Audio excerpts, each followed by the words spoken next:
tout le monde est arrivé, donc on va commencer le conseil. Nous sommes le 6 juin 2024, c'est bien ça. Donc, on est réunis. Le secrétaire, on désigne d'office Josette.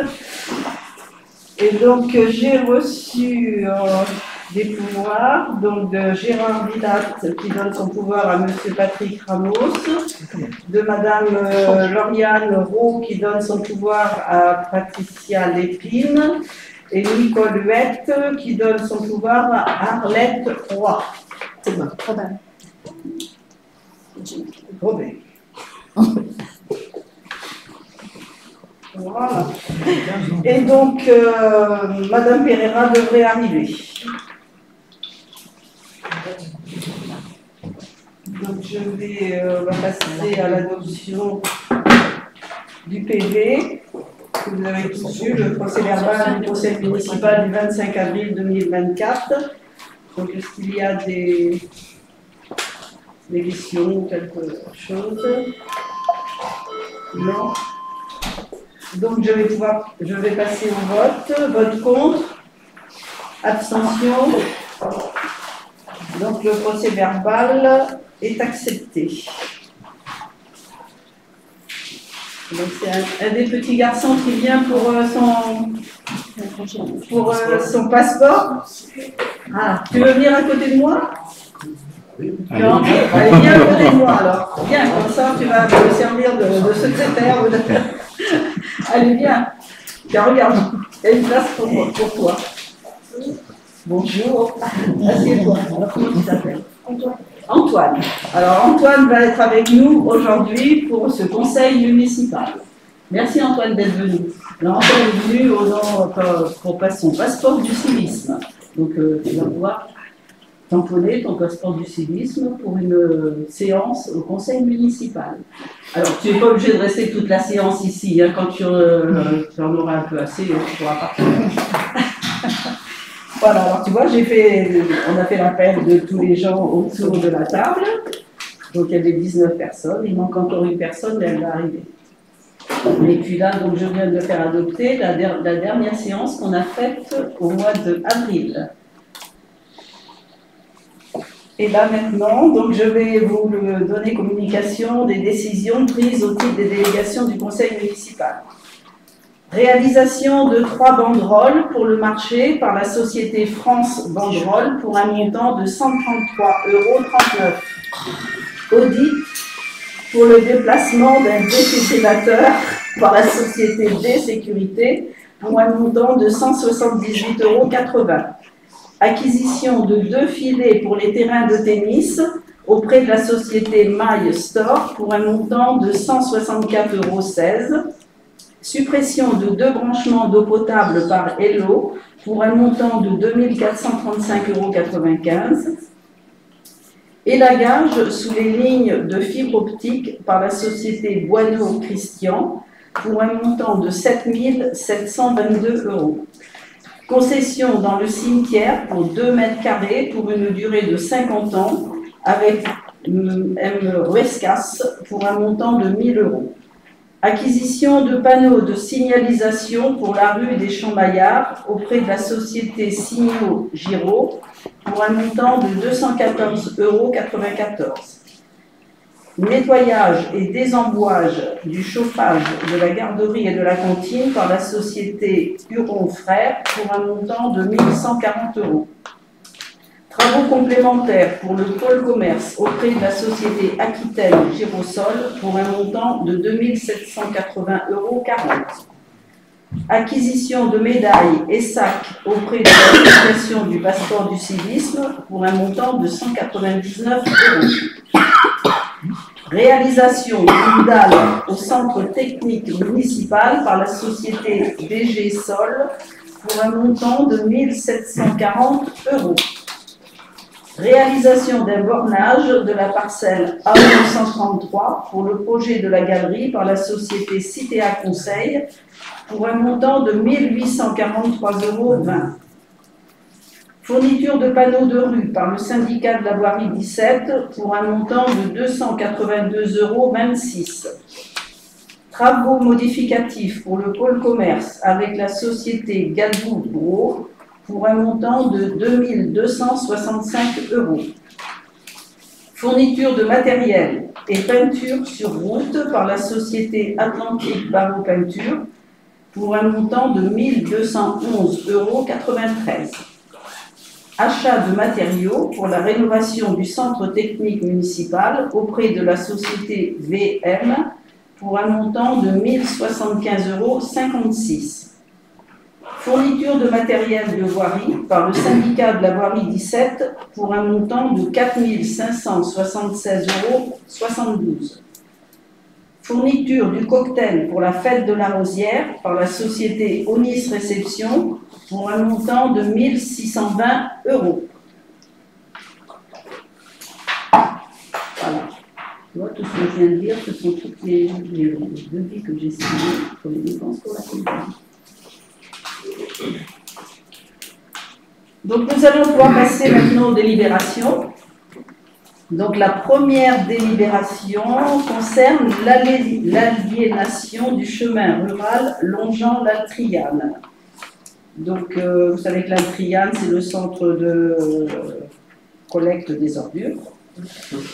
Et donc il va y avoir un agrandissement. On a déjà passé ça sur une autre délibération. Et là, c'est pour qu'on approuve l'aliénation du terrain de cette parcelle d'une surface de 568 mètres carrés. Le prix de vente de cette parcelle a été fixé à l'euro symbolique. Et donc, voilà. C'est simplement la décision. La surface a été délimitée. La délibération devra mentionner l'estimation des domaines, donc 0 €. L'euro symbolique, pour ce projet d'agrandissement de l'Altriane. Il y a des questions? Oui. Oui, qui prend en charge tout est pris en charge par la CDA. Absolument, ça ne coûte absolument rien à la commune. Déjà que ça ne nous rapporte rien, en plus. Ah, Déjà que ça ne nous rapporte rien, en plus. C'est l'euro symbolique, c'est symbolique. Ouais. On n'a pas le choix, je suppose. Tous les frais d'acte, tous les frais de métrage, enfin, tout est pris. Tout est pris par la CDA. Donc je vais passer au vote. Vote contre. Abstention. La délibération est adoptée. La délibération numéro 2 concerne donc la fête de la Rosière 2024 et surtout en particulier c'est pour entériner l'élection qui a eu lieu le 8 mai. C'est bien ça, qui a eu lieu le 8 mai. Donc les jeunes filles étaient convoquées, étaient invitées à venir se présenter pour être élues. Donc nous n'avons eu qu'une seule candidate, donc elle s'est élue elle-même. Et donc c'est... Léa Lebris. Oui, elle s'est élue. Oui, c'est élu. Pas facile à conjuguer. C'est pas grave, Chantal. Elle s'est élue. Personne ne l'a rien dit. Moi j'avais l'erreur humaine. Voilà, tout à fait. Donc moi j'ai relevé.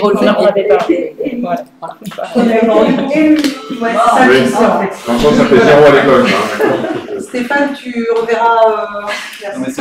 Ouais, merci. Tout le monde peut changer.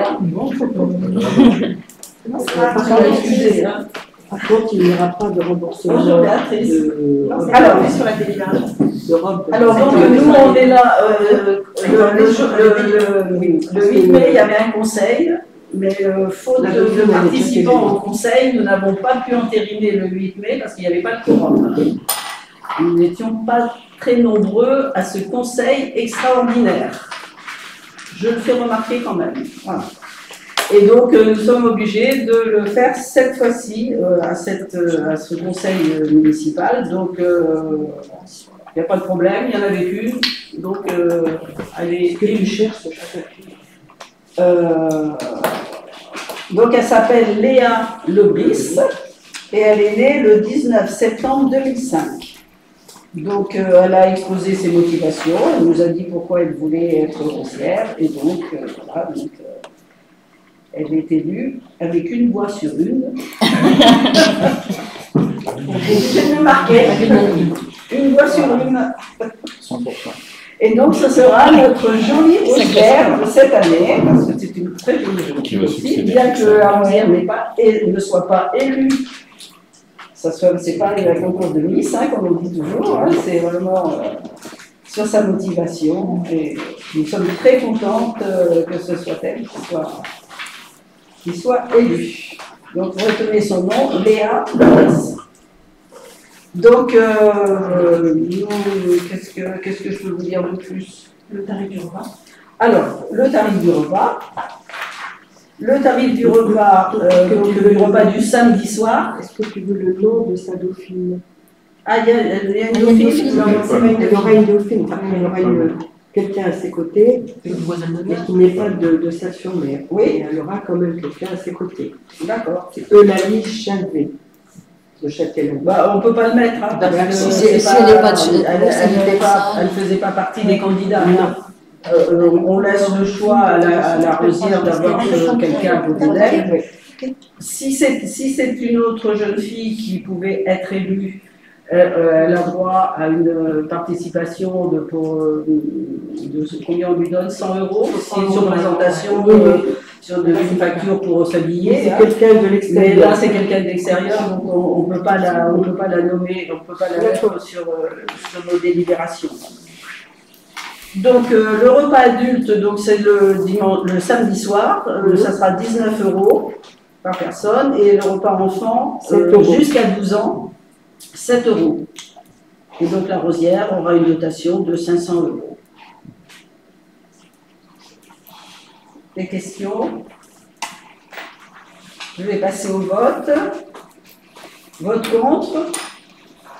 Abstention?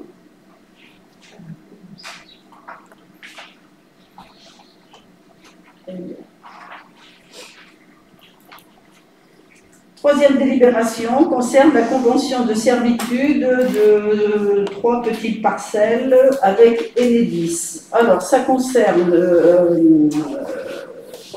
la société Somelec, qui est chargée de réaliser un raccordement visant à améliorer la qualité de la desserte et de l'alimentation du réseau électrique de la distribution publique sur la commune de Salle-sur-Mer dans le lotissement des Oiseaux. Vous avez peut-être vu en allant à Intermarché qu'ils sont en train de faire une traversée, là, donc c'est pour changer les câbles électriques, je suppose. Hein. C'est pour alimenter des bornes électriques pour les véhicules, d'accord. C'est la même chose qu'ils font. Non, c'est pas c'est d'autres choses. Oui. Donc c'est pour alimenter voilà, les bornes électriques, les futures bornes électriques pour les véhicules. Qui sont sur Intermarché. Ouais. Oui, c'est-à-dire qu'ils sont obligés de mettre une puissance plus forte. C'est ça. Donc, c'est la convention de signature de servitude parce qu'ils vont traverser 3 parcelles sur le rond-point, le petit truc qui appartiennent à la commune. Voilà. Donc, c'est pour les autoriser, mais ils sont déjà installés. En retard pour les autoriser.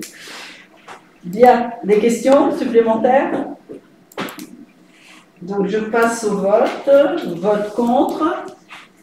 Abstention. Bon. La délibération numéro 4 concerne également, c'est pareil, hein, c'est des servitudes pour la parcelle AE 133 avec Enedis. Donc là, ça concerne pour la rue du Panzé. Oui. Et c'est pourquoi là? On sait exactement. J'ai dû regarder le plan, mais je ne sais plus trop. C'est parce qu'ils font le raccordement devant et pour passer leur câblage, il faut qu'ils En fait, dès qu'ils passent par la voie publique, Ils sont en train de changer des câbles alors. Ouais. Et ils passent rue du Panzé. Ah non, c'est pas que c'était pour Non, mais c'est pas pour nous ça. Si. rue du Panzé, c'est. C'est pour la galerie.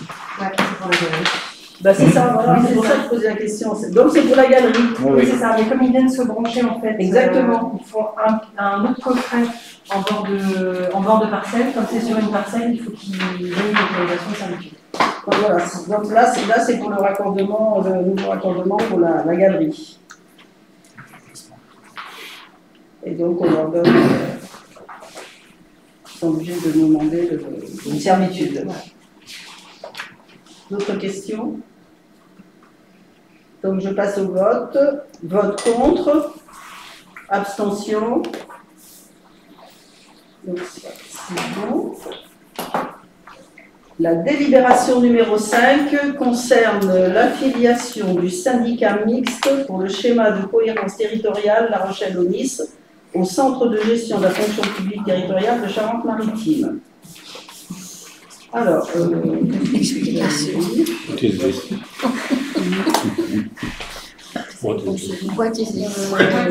Ah oui, c'est qu'à chaque fois qu'un nouvel adhérent veut rentrer dans la CDG de la Charente-Maritime, on demande à tous ceux qui sont déjà adhérents s'ils sont d'accord. C'est ça. Voilà.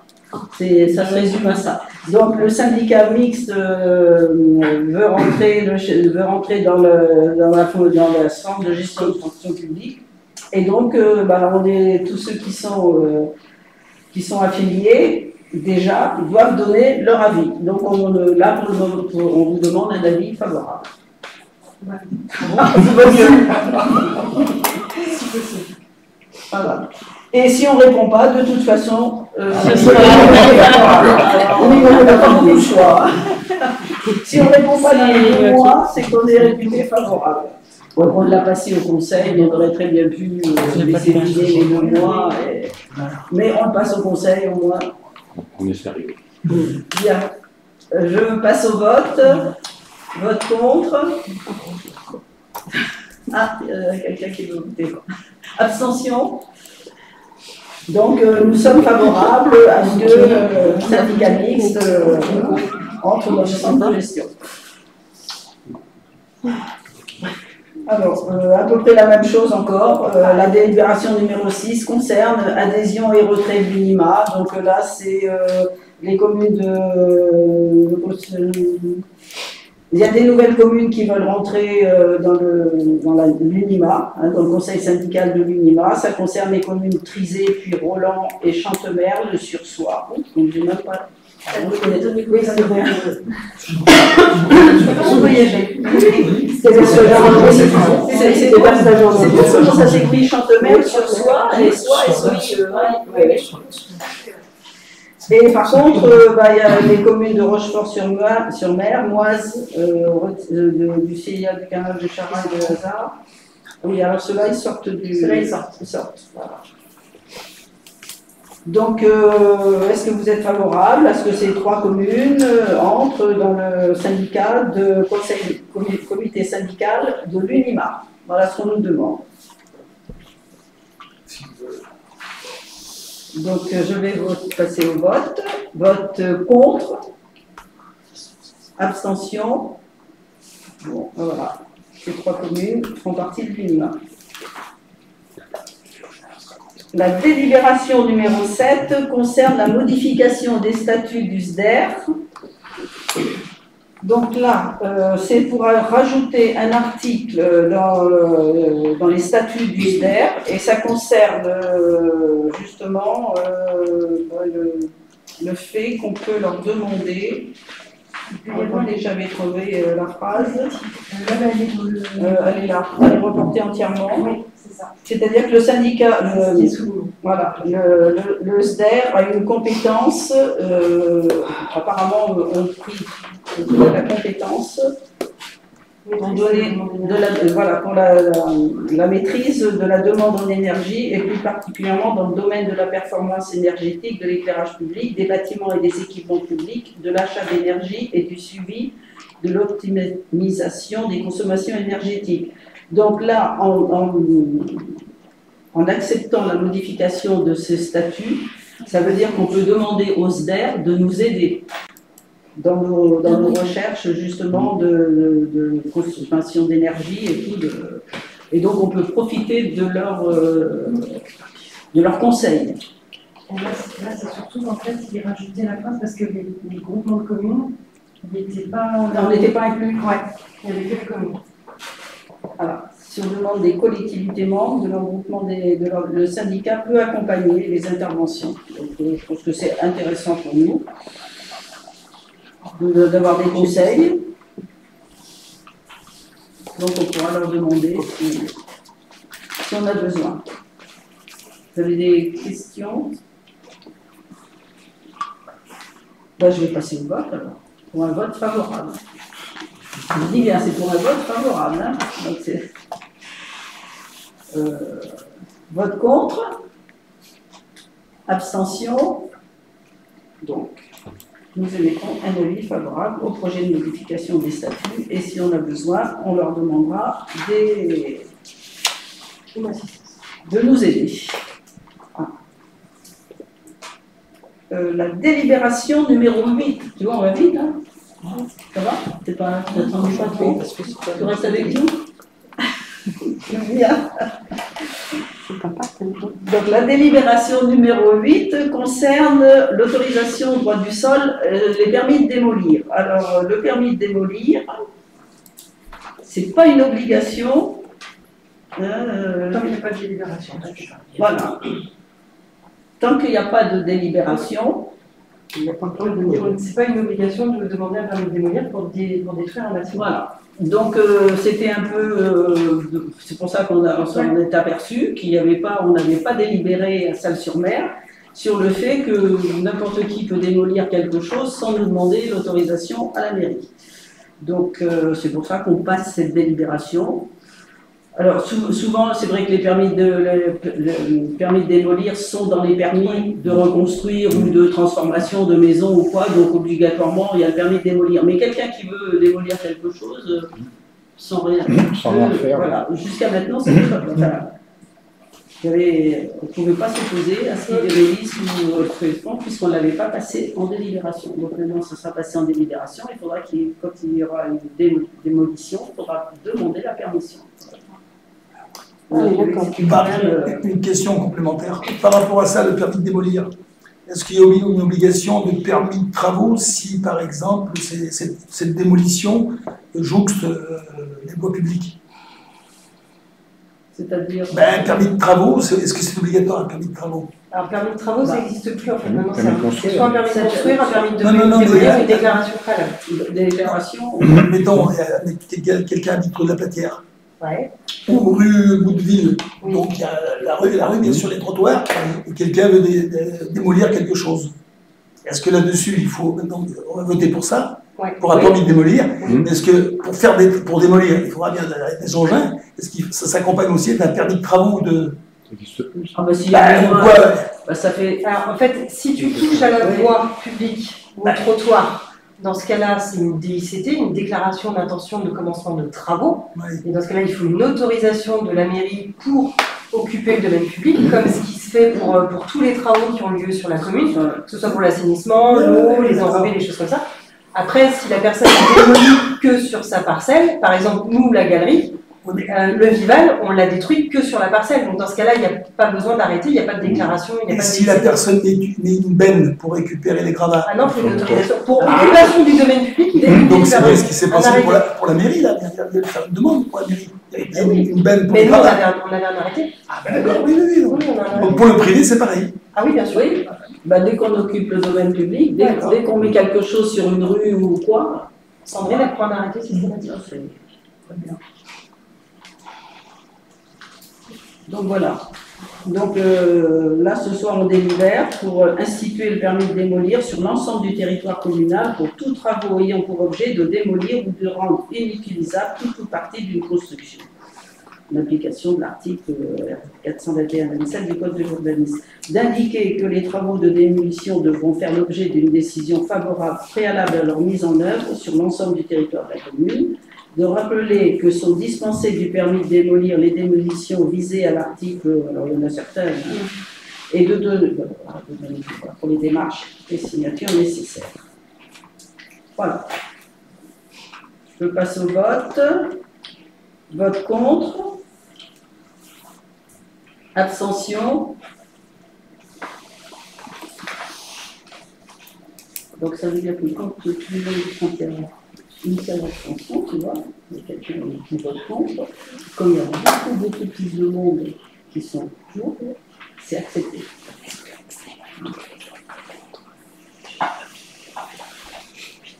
La délibération numéro 9 concerne l'aménagement du carrefour des rues de la Platière et des Ribérous.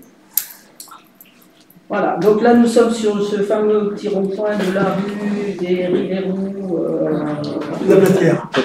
que tout le monde prend dans le milieu, que tout le monde fait le tour. Voilà. Donc,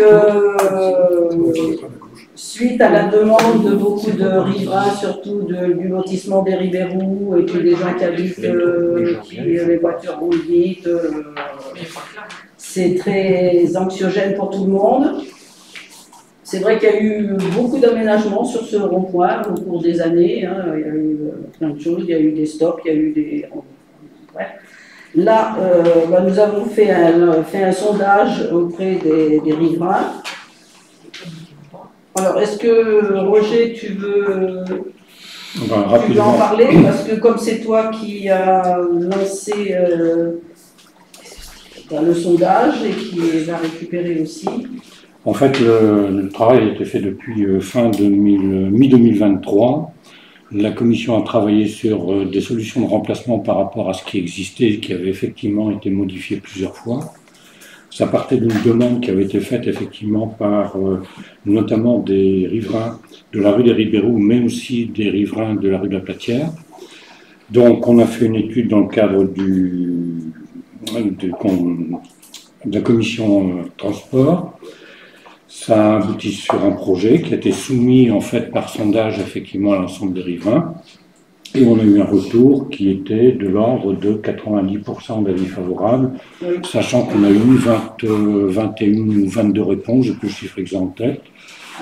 Donc c'est ce qui est soumis ce soir au conseil municipal, sachant que l'orientation vers laquelle nous allons, c'est donc de supprimer le rond-point, d'instaurer la priorité à droite, comme dans tout le reste du village, pour la rue de Ribérous, et de protéger donc ce carrefour par deux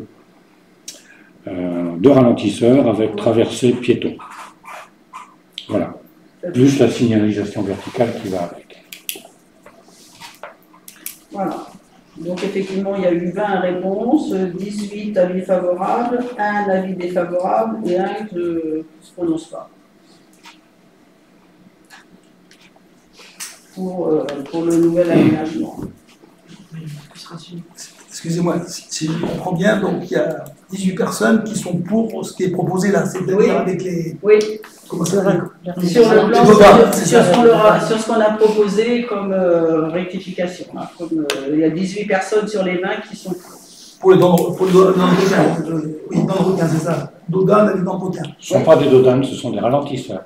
Ah ben, moi je lis ce qui est marqué là. Non, mais c'est une erreur, effectivement. Ah, ce sont je des sais pas, moi il y a ralentisseurs. marqué Dodane avec d'entretien, alors je ne sais pas ce que c'est. Ouais. Donc ça veut dire que pour le plan qu'on a mis avec les panneaux, avec les ralentisseurs, avec les passages. Voilà. Ça veut dire que dans le futur, la rue des Ribérous sera prioritaire sur la rue de la Platière pour ceux qui sortiront du village. C'est exact. Comme dans tout le reste du village, c'est une priorité à droite. Comme la rue des Sommiers, comme le 19 mars. Voilà, c'est priorité à droite. Parce qu'on doit conduire à 30 à l'heure, normalement. Ouais. La priorité à droite, comme partout. Comme pour le reste du village. Voilà. Pour l'instant, ça marche bien. Ouais. On n'a pas eu de... Bah non, mais il n'y en avait pas avant. Il n'y en avait pas avant l'accident. Donc Ça marche bien, sauf que si tu ralentis, quand tu es prioritaire, si tu t'arrêtes pas, on te rentre dedans. Donc, on a parlé ensemble. Auparavant, il n'y avait pas de sinistre, il n'y avait pas d'accident. Aujourd'hui, il n'y en a pas plus. Mais ça nécessite que celui qui est prioritaire de faire très attention à ça rentrer dedans. C'est un peu le but du jeu quand même, de faire attention, de respecter l'autre et de rouler moins vite. Oui, mais Avant, il y avait une balise, il fallait la respecter. Maintenant, il n'y a plus de balise. Sauf que tu deviens prioritaire. Et les gens qui sont débiteurs de priorité ne respectent pas la priorité. Eh ben, parce qu'ils ne respectent rien. Ouais, rien, comme d'habitude. Donc pour moi, c'était pas la solution. Eh ben oui, mais bon, faut trouver des Non, mais façons de faire ralentir les gens, il faut trouver des façons Je sais que- de sécuriser. Oui, Effectivement, Continuer à chaque tout le monde laisse pas la priorité. Il y en a très peu. Moi, je circule beaucoup dans Salles-sur-Mer. Et alors, au tout début, effectivement, ceux qui venaient de la rue de la Lesse, alors la rue de la Lesse, on la voit très bien. Ceux qui viennent de la rue des Coutures, il y a le dos d'âne déjà, donc ça fait ralentir. Et c'est vrai qu'au début, personne ne laissait la priorité. Maintenant, je peux dire que 90% des personnes laissent la priorité, parce qu'ils le savent maintenant. Voilà. Donc, et puis, on met des panneaux, on en met. C'est vrai qu'après, il y a tellement de panneaux à lire que personne ne les lit. Alors, si on en met pas assez, on dit vous ne mettez pas assez de signalisation. Si on en met beaucoup, on en met trop, puis on n'a pas le temps de les lire. C'est une question de civisme là aussi, hein. Question de respect. Comme le 30, tu peux respecter. Puis je dis un petit mot, on pourrait aussi inciter les riverains à couper leur haie qui déborde sur les panneaux. Oui, ça aussi. Parce qu'on n'arrive pas à les lire. Oui, il y a quelquefois, effectivement, il peut y arriver que des panneaux ne soient pas visibles parce que là. Voilà. D'autres questions? au départ, ça surprend, puis après, on fait attention. Oui, ça surprend. C'est vrai que quand on est obligé de faire attention parce qu'on n'est pas sûr que l'autre va s'arrêter. Effectivement. Là, on va dans le sens de l'histoire, puisque toutes les villes vont passer à 30 km/h et puis à 1 km. Donc, c'est bon, c'est le seul moyen de faire ralentir, de mettre à 30 et priorité à droite. C'est le seul moyen. Moi, j'en vois pas d'autre. En fait, on n'a rien inventé, on n'a fait que mettre en application ce qui a marché ailleurs. Le 30 n'est pas respecté. Oui, alors, comme les stops ne sont pas respectés, comme les CD de passage ne sont pas respectés, comme la vitesse n'est pas respectée. Mais je suis persuadée effectivement que c'est certainement pas respecté le 30, mais depuis qu'on a passé le village à 30, c'est plus 80 que les gens passent. S'ils passent à 40, 45, c'est déjà gagné. C'est toujours un petit peu. C'est déjà gagné. Parce qu'un choc à 45 et un choc à 80, c'est pas le même. Hein. Donc, effectivement, les gens ne respecteront jamais 30 à l'heure, surtout s'il n'y a pas de circulation, s'il n'y a pas. Surtout si c'est une Mais ça fait baisser. Donc, c'est déjà ça. Bien, s'il n'y a pas d'autres questions, je passe au vote. Vote contre. Abstention. Donc, la délibération est d'accord. La délibération numéro 10 concerne une subvention demandée à la DRAC pour alors je vais essayer de le lire sans faire de patrimonialisation de la fête de la Rosière, c'est-à-dire d'inscription j'aurais mieux fait de dire ça, c'est plus facile, l'inscription de la fête de la Rosière au patrimoine. À l'inventaire national du patrimoine culturel immatériel français. Ça n'a pas été fait, ça. De notre fête de la Rosière. Donc, nous avons subventionné donc, la culture ethno pour justement faire l'étude et présenter un dossier pour que ça soit inscrit au patrimoine. Nous avons déjà participé, nous, commune de Salles-sur-Mer, pour la somme de 800 €. Il y a 7-8 communes qui ont demandé cette inscription au patrimoine, qui sont avec nous. Je peux vous les citer, ça serait bien quand même de savoir quelles communes je les ai là, puisqu'on n'est plus beaucoup de communes en France à le faire, mais en Nouvelle-Aquitaine. Donc ont participé la Motte Saint-Thérèse, pour un montant de 1 500 €. Graillan et l'hôpital, pareil, 1 500 €. La Brède, 1 500 €. L'Espar Médoc, 1 500 €. Et ensuite, nous sommes 5-6 communes. Brigueuil, 800 €. Salles-sur-Mer, 800 €. Salles-Boeuf, 800 €. Créon, 500 €. Et Évira, 500 €. Donc ça fait 9 400 €. Alors il y en a une apparemment qui n'aurait pas payé, ou qui ne va pas payer. Donc on a été obligé d'enlever 500 €. Donc ils nous demandent justement de signer une convention, ces communes qui vont participer, une subvention, on signe une convention pour demander une subvention à la DRAC. Et donc on touchera on sera remboursé une partie de nos 800 € si la DRAC accepte de verser une subvention. Voilà. Des questions?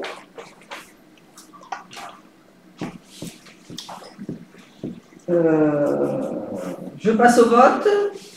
Vote contre. Abstention. Bien. Donc, j'ai terminé les délibérations. Oui.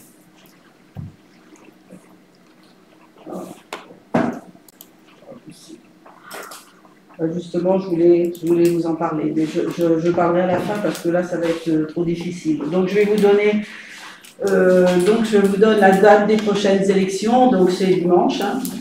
Donc, tout le monde à bord. Hein.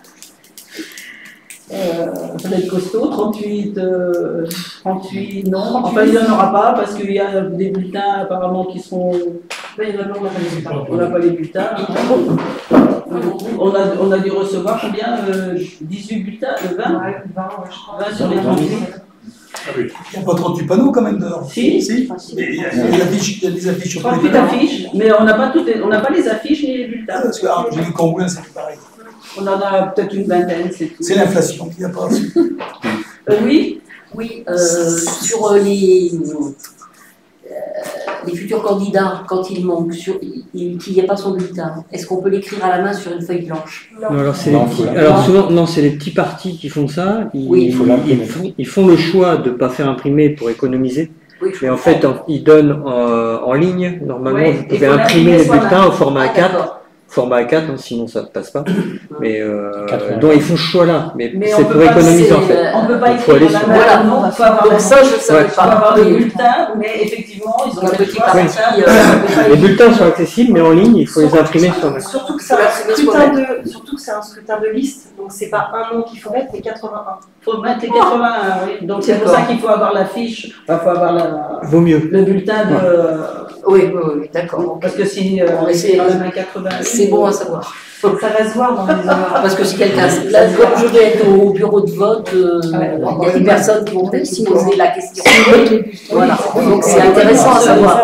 Pour ceux qui sont au bureau de vote, effectivement, ils se poser la question. Donc non, ça ne sera pas accepté de mettre le nom d'un candidat ou quoi comme un papier. D'accord. Il faut avoir un bulletin. Il faut que. Même s'il n'est pas sur la table. Oui, ils impriment chez moi. Il faut l'imprimer chez soi. Ils peuvent venir aussi au dernier moment, les listes, déposer leurs bulletins sur la table. Hein. Ça, c'est possible aussi. Hein. Ils peuvent venir dimanche matin à l'ouverture déposer leurs bulletins. C'est contrôlé par quelqu'un. Alors, pour ceux qui sont assesseurs ou présidents de bureau, il y a une réunion demain après-midi à 14h30. Tout le monde a reçu l'invitation. On a reçu l'invitation. Donc, on en parlera demain. On voit les étapes. Et donc nous allons faire, c'est ça lundi, on fera une simulation justement du vote qui aura lieu dimanche. Tu viendras peut-être avec papa pour voter, je ne sais pas, dimanche. Et on refera avec vous lundi le même processus. On fera comme si vous votiez, vous, toute la classe. Toutes les copains et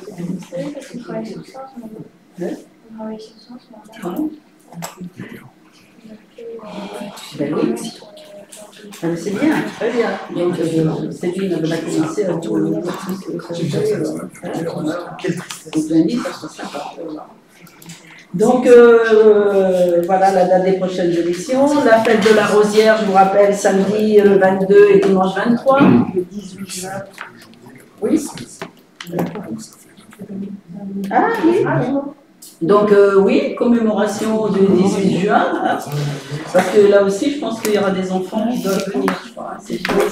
Peut-être que tu seras avec nous aussi à la commémoration du monument aux morts le 18 juin. La remise du passeport du civisme, justement, aux enfants, le vendredi 28 juin à 15h30. Donc, 15h30 oui. Donc, oui, vous notez 15h30, la remise du passeport du civisme. 28. Récompense, les récompenses. Et des récompenses. Et des petites récompenses. J'ai 15 heures. Qu'est-ce que je voulais vous dire aussi? Vous savez que le dessinateur d'Oz a fait des affiches pour toutes les communes. Ça, c'est au titre du tourisme, au titre de ma délégation au conseil communautaire. C'est le service du tourisme qui avons commandé auprès de DOZ toutes ces affiches des communes. Et donc, je vous invite demain soir au vernissage. Donc, toutes les affiches seront présentées au cloître des Dames Blanches à 17h30. Et donc, je lancerai cette exposition avec Jean-François Fontaine. Vous avez reçu l'invitation. Elles sont déjà. Eh ben oui, j'ai été reçue. Elles sont déjà. C'est demain. Les Dames Blanches à la prochaine. Je vous invite également à Croix-Chapeau, samedi après-midi, à partir de, je crois que c'est 16h30, je crois. Ça, je n'ai pas noté. À l'inauguration de la table d'orientation. Et du chemin pédestre qui partira de Croix-Chapeau du centre du village pour aller jusqu'à la table d'orientation qui se trouve dans les champs là, avec la vue sur tous les stands. Magnifique lieu. C'est la gare d'Aubalais. Je sais pas si quelqu'un connaît cet endroit à Croix-Chapeau. Voilà, elle va être là. On croise les doigts parce qu'elle est arrivée aujourd'hui. Et elle est posée demain. Et on l'inaugure samedi. Ça a été le parcours du combattant pour cette bon. Allez, on va croiser les doigts. Donc vous êtes tous invités à venir cette inauguration qui sera suivie d'un petit pot sur place. Il faut venir dans Croix-Chapeau, comment ça s'appelle, le parking. C'est l'espace culturel. Je vais vous envoyer un mail ce soir, je vais vous l'envoyer à tous pour que vous puissiez venir. Voilà ce que j'avais à vous dire, et puis je vais terminer parce que ça va être difficile pour moi de le dire, mais malheureusement il y a une petite fille de l'accident de La Rochelle qui est décédée. C'est affreux. Et 2 qui sont en état grave. Et les autres sont... 2 en état grave. Et 2 qui sont en état encore très très grave. Il y en a un à Poitiers. C'est la petite fille qui était à Tours qui est décédée. Oui, mais il n'y en a pas un à Poitiers. Et même un deuxième. Il y en a un qui était à La Rochelle avec le transfert à Poitiers aussi. C'est horrible. C'est horrible. Je pense à mes petits-fils. Donc oui, c'est dramatique parce que se trouver là au mauvais moment, au mauvais endroit... C'est aussi dramatique pour la pauvre dame. Ah ben la dame, parce qu'elle a certainement eu un malaise ou quoi, mais il a fallu que ça soit juste à ce moment-là que les enfants arrivaient en vélo. Elle a pris la route en contresens. Ben oui, non, mais elle a traversé la route, certainement. Parce que c'est expliqué que comme ça, il n'y a pas une trace de freinage, il n'y a rien. Elle est à l'hôpital. Excusez-moi, il a fallu que les enfants. Tu l'as fait la sortie en vélo avec Céline? Vous êtes allé dans l'Île d'Aix?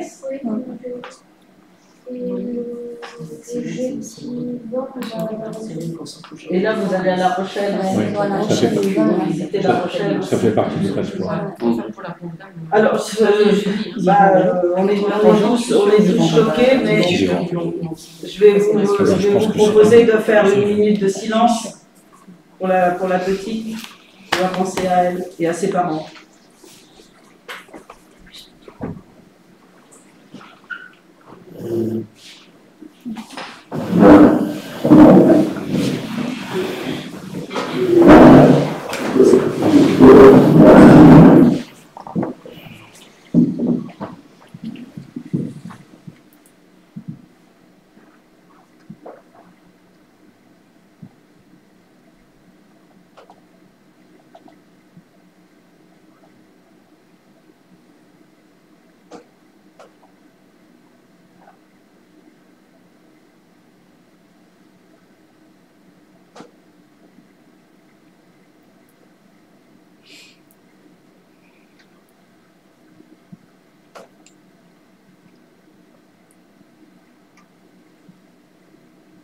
Je vous remercie.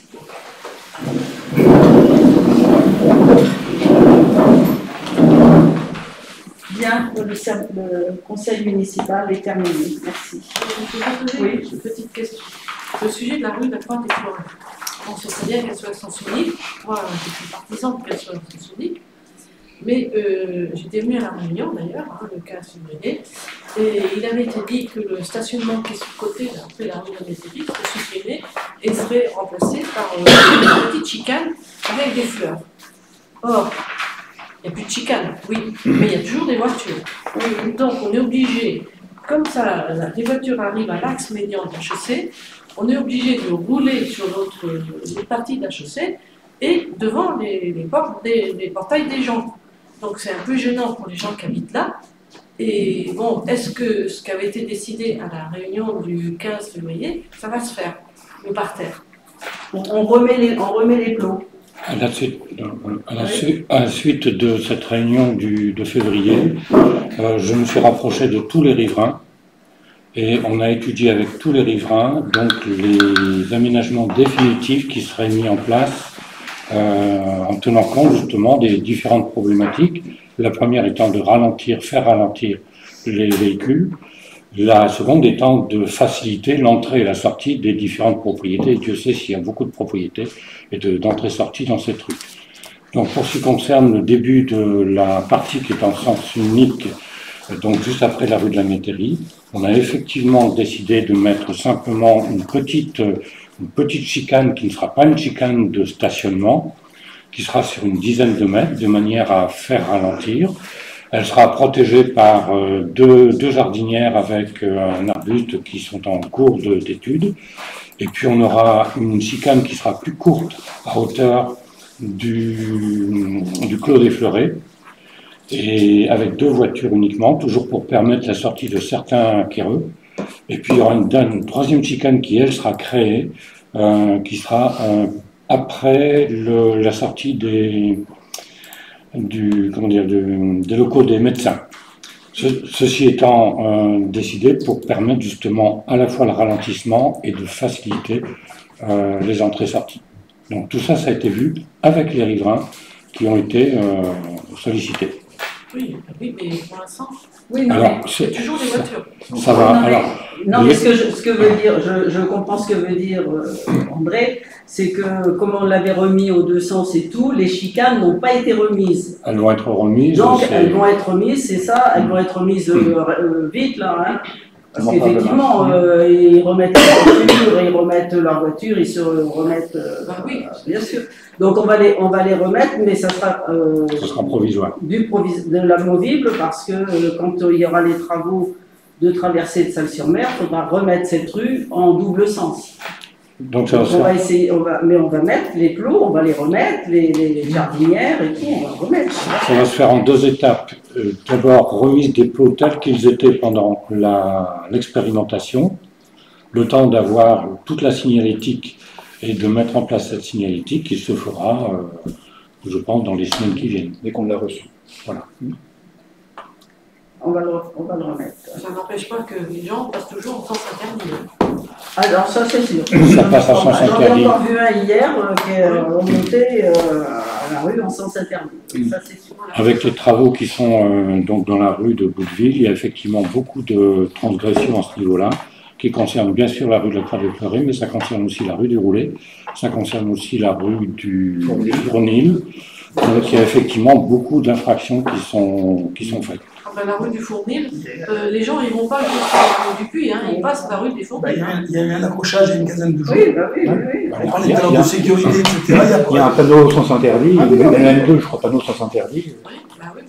Si les gens ne respectent pas, on ne peut pas derrière eux. On s'est aperçu comme ça qu'un camion, qu'un poids lourd est passé sur le pont du Panzé, alors que c'est interdit. Et pourtant, il y a le panneau. Là, il est passé puisqu'il s'est trouvé coincé justement dans la rue du Fournil et qu'il ne pouvait pas passer. Il a fallu aller demander aux riverains de pousser les voitures. Pour qu'il puisse passer. Donc ça veut dire que ce camion, il n'avait pas à passer sur le pont du Panzé, il y est passé. Donc si lui y est passé, il y en a peut-être d'autres qui y passent aussi. Hein. Ça doit arriver plus d'une fois. Hein. Moi, je me suis trouvé en face, un jour j'arrive, qu'ils étaient en train de livrer la cabane de chantier, on ne pouvait plus passer. Alors bon, moi je suis désolée, j'ai pris la rue des 7 Cheminots sans s'interdire. Je n'avais pas le choix. Ou de faire demi-tour.